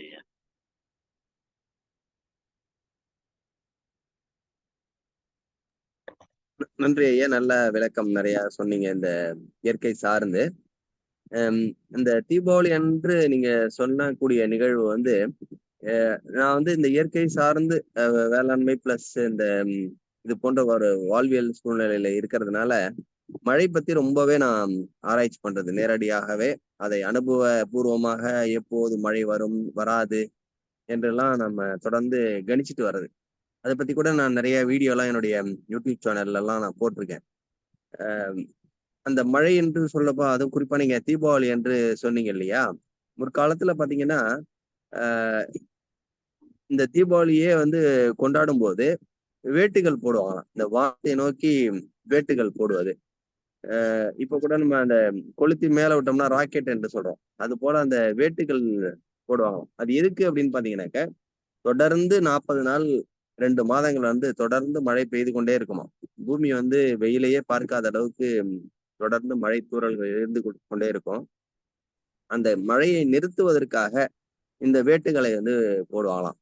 அந்த வேட்டுகள் போடும்போது அந்த மேகங்களை வந்து அது வந்து கலைக்கக்கூடிய தன்மை, அதாவது மழையை நிறுத்தக்கூடிய தன்மை வந்து அந்த வேட்டுகளுக்கு உண்டு என்று ஒரு செய்தி, இது போன்ற ஒரு செய்தி. அது எந்த அளவுக்கு அதுல உண்மை இருக்கு என்பது எனக்கும் புரியல. இருந்தாலும் வந்து அது போன்ற செய்திகள், ஏன்னா நம்ம முன்னோர்கள் ஏதாவது ஒரு விஷயம் செய்திருந்தால் நிச்சயமாக அதுல வந்து ஒரு உட்பொருள் எல்லாமே இருக்கும். அது போன்று அந்த வேட்டுகளை வைத்து அந்த மழையை வந்து நிறுத்துவாங்களாம். அந்த அளவுக்கு பல விஷயங்களை வந்து செய்வாங்க. நிறைய அதெல்லாம் இன்னைக்கு நம்ம நிறைய கைவிட்டுட்டோம். அப்பப்ப படிச்சுட்டு அதை வாட்ஸ்அப்ல ஷேர் ஏன்னா செயல்படுத்துறது இல்லை யாரும் வந்து அதை வந்து செயல்படுத்துறது இல்லை. நம்ம ஒரு நல்ல விஷயம் படிச்சோம் இல்ல கேட்டோம் அப்படின்னா அது உடனே வந்து இன்னைக்கு ஷேரிங் வாட்ஸ்அப்ல வந்து நிச்சயமா அடுத்தவங்களுக்கு அதை ஷேர் பண்ணிட்டு நம்ம அடுத்த வேலைகளுக்கு நம்ம, ஏன்னா அந்த அளவுக்கு ஃபாஸ்டாவும் இருக்கிறோம். இன்னைக்கு வாகனங்கள்லாம் பெருகி இருக்குது. ஆனா யாராவது சாலைகள்ல மெதுவா போறோமா என்று பார்த்தா இன்னைக்கு வந்து பிரம்மாண்டமா எல்லாம் ஆலயங்கள்லாம் வச்சிருக்கிறாங்க. ஆனா அது போன்ற மீண்டும் ஒரு கட்டுமானத்தை இப்போது இருக்கக்கூடிய நவீன தொழில்நுட்பங்களால் கூட முடியாது. ஆனா மிக மெதுவாக நிறைய காலங்கள் எடுத்துக்கொண்டுதான் அதெல்லாம் கட்டியிருக்கிறாங்க. ஆனா இன்னைக்கு பாத்தீங்கன்னா நடந்தே போய் தான் மூட்டைகளை கூட தலையிலேயே தான் சுமந்து சென்றிருக்கிறாங்க. அது போல அந்த கல்லெல்லாம் எப்படி எடுத்துட்டு போய் சேர்த்தாங்கன்னு நிறைய இது எல்லாருக்குமே தெரிஞ்ச ஒரு விஷயம்தான். ஆனா இன்னைக்கு சாலைகள்ல பாத்தீங்கன்னா எல்லோரும் வேகமாகவே தான் வாகனம் இருக்கு. 50 கிலோமீட்டர் 100 கிலோமீட்டர் வேகத்துக்கு போறதுக்குலாம் வாகனம் இருக்குது. ஆனா அப்போயும் நம்மளுக்கு நேரம் இல்லை என்கிற அளவுக்கு தான். ஏன்னா நம்ம நேரத்தை குறைக்கிறதுக்காக தான் அதெல்லாம் கண்டுபிடிச்சோம் இல்லையா? ஆனா ஓடிக்கிட்டே இருக்கிறோம். ஆனா அதை கொஞ்சம் சிந்திக்கணும். எல்லாருமே சிந்திச்சு அதுக்கு அதற்கான வேலைகளை நம்ம ஷேர் பண்ணாம நாமும் செய்யணும். மற்றவங்களையும் அதை நம்மளை சூழ்ந்திருப்பவர்களையும் செய்ய வைக்கணும் அப்படிங்கிறது தான் முக்கியமான நோக்கம். அந்த அடிப்படையில இந்த காலை சக்கரம் அதற்கு ஒரு வழிகாட்டியாகவும் அது செயல்பாட்டு முறையிலும் கூட அது நடந்துகிட்டு இருக்கு என்று தான் நான் முழுமையா பாக்குறேன். இதை நிறைய பேர்களுக்கு கொண்டு செல்ல வேண்டும். ஏன்னா ஒரு பெரிய முயற்சி எடுத்திருக்கிறாங்க. அந்த முயற்சியை நிறைய பேருக்கு இதுல இருப்பவர்களே கூட நிறைய பேர்களுக்கு அதை கொண்டு செல்ல வேலையை நம்ம செய்யணும். நம்ம நாட்டுல மட்டும் இல்ல, இப்ப நம்ம ஒரு விஷயத்த நம்ம சொல்றோம், இன்னைக்கு நம்ம இயற்கை வழி வேளாண்மைக்கு திரும்பிடணும் அப்படின்னா நம்ம திரும்பிடலாம். ஆனா அயலார்களையும் அயலார்கள் என்று சொல்லுவாங்க, வெளிநாட்டுக்காரர்களை கூட நம்ம இன்னைக்கு அதுக்கான வாய்ப்பு நமக்கு ஏற்பட்டிருக்கு. ஒரு காலத்துல நம்ம தமிழை கொண்டு போய் சேர்க்கக்கூடிய நிலை நமக்கு இல்லை, அல்லது நம்ம இங்க இருக்கக்கூடிய நல்ல விஷயங்களை வெளிநாடுகளுக்கு கொண்டு சேர்க்க வேண்டிய சூழல்கள் இல்லை. ஆனா இன்று இருக்கு. நம்ம நம்ம வெளிநாட்டு உணவுகளை உடனடியா வாங்கி சாப்பிட்றோம். இன்னைக்கு பீஸா பர்கர் எல்லாம் உடனடியா நம்ம வாங்கி நம்ம சந்தையில நமக்கு கிடைக்குது. ஆனா நம்ம நாட்டு கொழுக்கட்டையோ அல்லது ஒரு புட்டோ வெளிநாடுகள்ல விற்க முடியுதா என்று பார்த்தா நிச்சயமா அதற்கான எந்த முயற்சியுமே இது வரைக்கும் கூட நம்ம பெருமைதான் பேசிக்கிட்டு இருக்கோமே தவிர நம்முடைய பொருட்களை கொண்டு போய் அங்க சந்தைப்படுத்தவோ அல்லது விற்பனை பண்ணவோ நம்மளால சிறு முயற்சியை கூட மேற்கொள்ள முடியல. அப்படியே வெளிநாட்டுல நம்ம வித்தா கூட அதை நம்ம ஆட்கள், அங்க இருக்கக்கூடிய நம்ம ஆட்கள் மட்டும்தான் சாப்பிடுவாங்க. ஆக அவங்கள சாப்பிட வைக்கணும். இப்ப நம்ம என்னெல்லாம் நல்லதை கடைபிடிக்கிறோமோ அதை வெளிநாட்டவரையும் கடைபிடிக்க வைக்கணும். அப்ப மட்டும்தான் நம்ம முழுமையாக ஒரு நன்மையை கடைபிடிக்க முடியும். வாய்ப்புள்ளவர்கள் இது போன்ற செயல்களை கூட செய்வதற்கு முன் வரலாம். நன்றி, வணக்கம். ஐயா, நீங்க சொன்ன மாதிரி எல்லாரும் அந்த காலத்துல பாத்தீங்கன்னு சொன்னாங்க, தலையிலேயே சுமந்துட்டு போனாங்க. எவ்வளவு தூரம்னாலும் தலையிலே எல்லா பாரங்களையும் சுமந்துட்டு போனாங்கன்னு சொல்லி சொன்னீங்க. உண்மைதான். ஆனா அதுக்கு பாத்தீங்கன்னு சொன்னா எல்லாம் சாலை ஓரங்களிலும் சுமை தாங்கி கற்கள்னு சொல்லிட்டு அந்த காலத்துல இருந்திருக்குதுங்க. சுமை தாங்கி கற்கள்னு சொல்லிட்டு. ஏன்னா தன்னுடைய தூக்கறதுக்கு கொஞ்சம் சிரமப்பட்ட உடனே அந்த கல்லு மேல அப்படியே பாரத்தை இறக்கி வச்சுட்டு கொஞ்ச நேரம் கழிச்சுட்டு திரும்ப தூக்கிட்டு போவாங்க. அந்த மாதிரி பாத்தீங்கன்னா அந்த காலத்துல சுமை தாங்கிய கற்கள் ரோடு ஓரத்துல ஒரு குறிப்பிட்ட தூரத்துக்கு இடையில சுமை தாங்கிய கற்கள்லாம் இருந்ததுங்க அந்த காலத்துல எல்லாம். அதெல்லாம்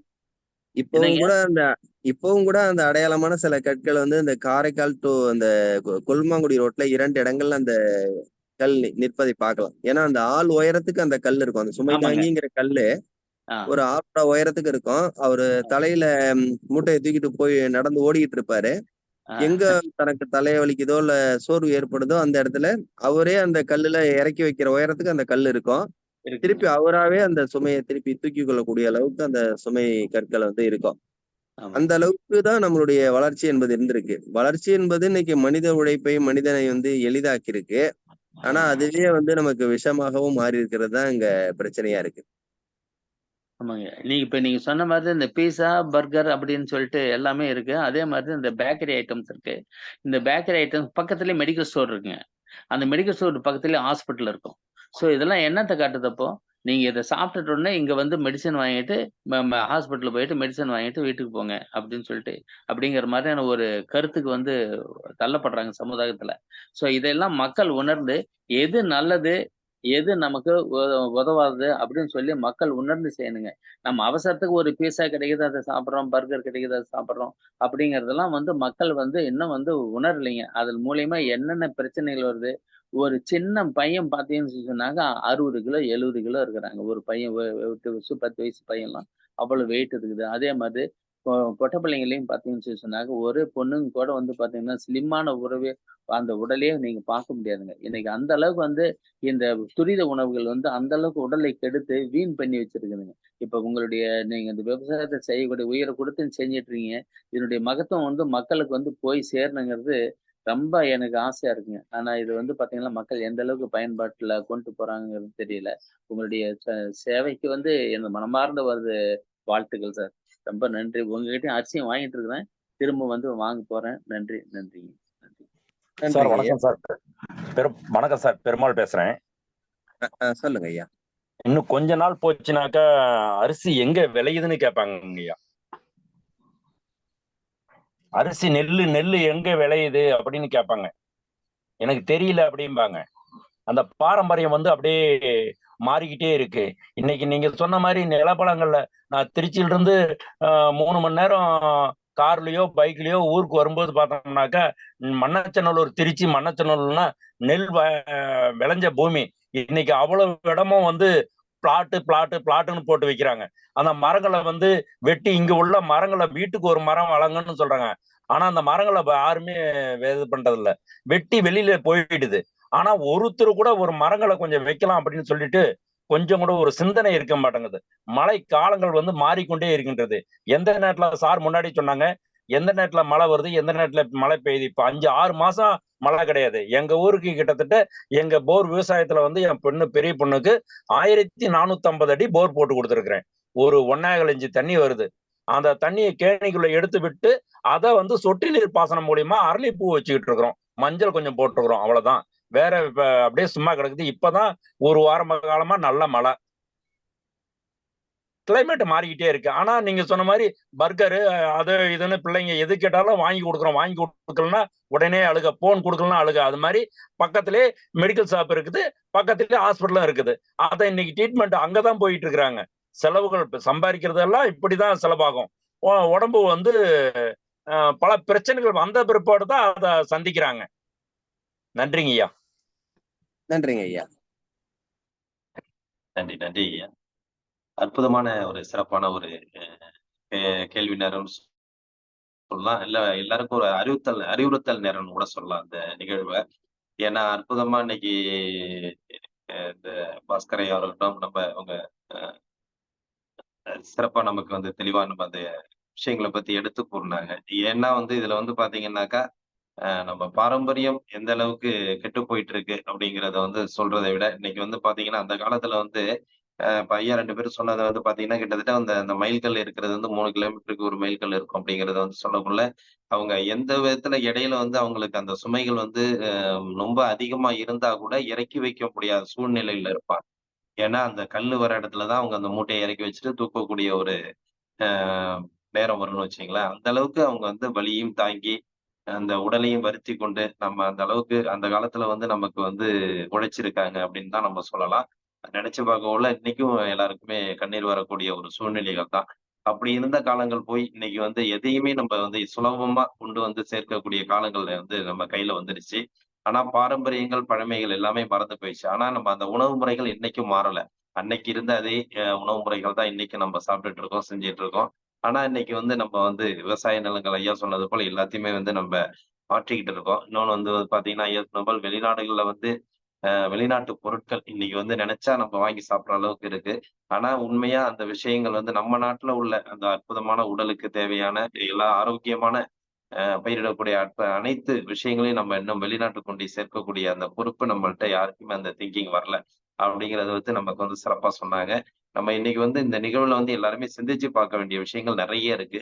எனவே வந்து பார்த்தீங்கன்னா, இந்த நிகழ்வு வந்து அடுத்தவங்க எடுத்துட்டு போ வேண்டாம். ஐயா சொன்னது போல் இந்த நிகழ்வு என்பது அனைவரும் ஒரு சிறப்பு வாய்ந்த நிகழ்வு. எல்லாரும் அவங்கவங்க கையில எடுத்துக்கிட்டு இதை எப்படி நம்மளால செய்ய முடியும்? பாஸ்கர் ஐயா சொல்லுவாங்க. ஒவ்வொரு விஷயத்தையும் அந்த ஹீலர் பாஸ்கர் ஐயா சொல்லக்குள்ள என்னன்னாக்கா, ஒரு சாதாரண ஒரு விஷயத்த செஞ்சு இது என்னிடம் கிடைக்கும் அப்படின்னு நீங்க சொல்லுங்க. இயற்கையாவே நீங்க செஞ்சு இது வந்து ஒரு மருந்து இது என்னிடம் கிடைக்கும் அப்படிங்கிறத தெரியப்படுத்துங்க. வெளியில தெரியப்படுத்துங்க. நாளைக்கு அத சந்தைப்படுத்துங்க அப்படிங்கிறத பத்தி அவங்க நமக்கு தெளிவா சொல்லுவாங்க. அந்த விஷயங்கள் வந்து இப்ப நமக்கு காரைக்கால் பாஸ்கர் ஐயாவும் நமக்கு வந்து ஒரு அற்புதமான விளக்கத்த குடுத்திருக்கிறாங்க. அதாவது இன்னைக்கு நம்ம பொருட்கள் என்னென்ன செய்யறோமோ, இதையும் நம்ம சந்தைப்படுத்துறதுக்கு உண்டான வாய்ப்பையும் நம்ம ஏற்படுத்தலாம்.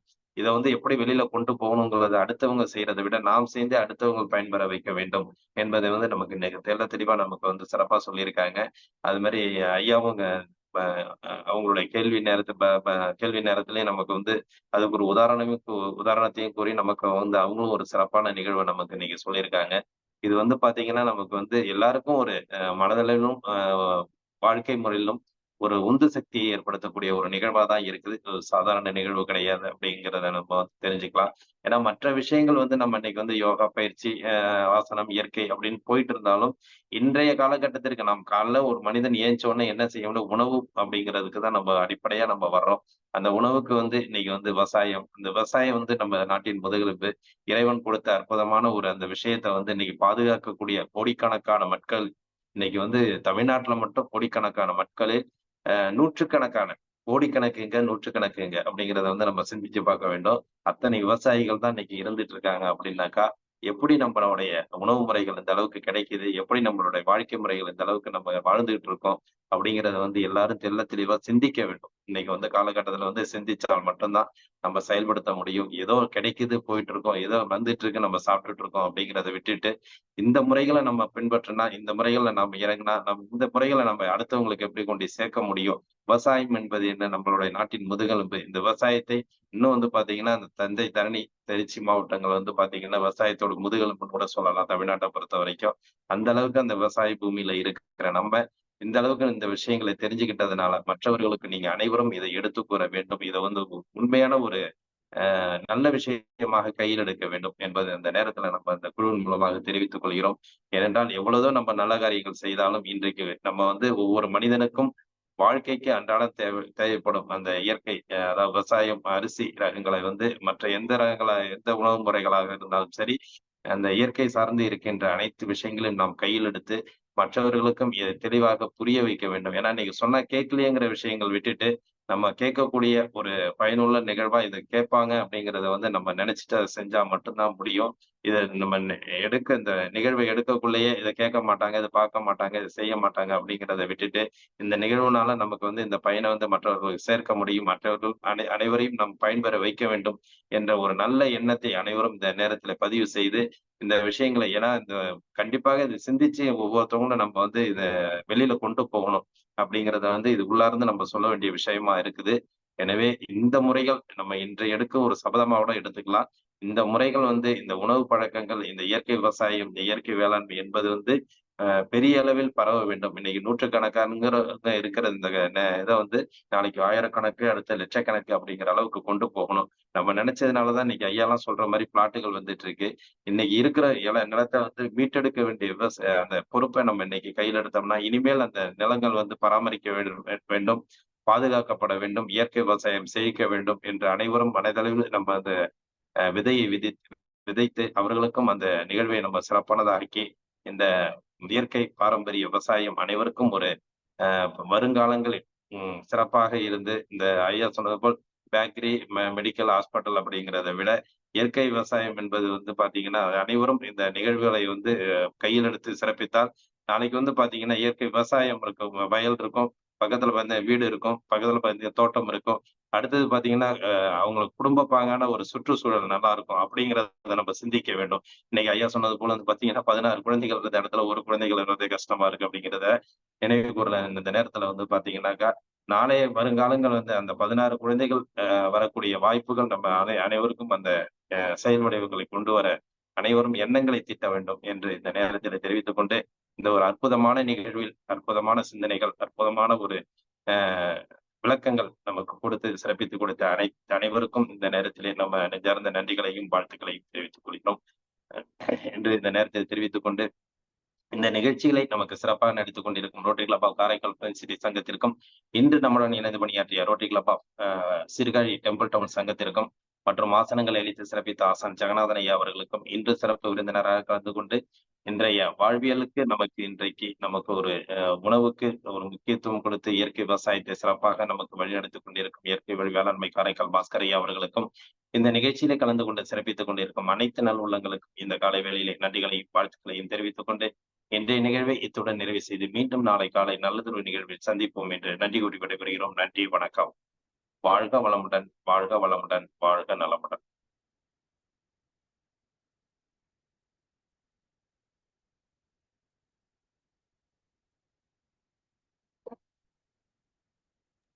நன்றிங்க ஐயா. வாழ்க வையகம், வாழ்க வையகம், வாழ்க வளமுடன். நன்றிங்க ஐயா, வாழ்க வளமுடன். நன்றிங்க ஐயா, வாழ்க வையகம், வாழ்க வளமுடன். நன்றிங்க ஐயா, வாழ்க வளமுடன். நன்றிங்க ஐயா. வாழ்க வளமுடன். இன்றைய நல்லதொரு உரையாடல் ஐயா. வாழ்த்துக்கள். நன்றி. நன்றி நன்றி நன்றிங்க ஐயா. வாழ்க வளமுடன். நன்றிங்க ஐயா. வாழ்க வளமுடன். நன்றிங்கம்மா. நன்றிங்க ஐயா. வாழ்க வளமுடன். நன்றிங்க ஐயா. வாழ்க வளமுடன். நன்றிங்க ஐயா. வாழ்க வளமுடன். நன்றிங்க ஐயா. வாழ்க வளமுடன். நன்றிங்க சார். வாழ்க வளமுடன்.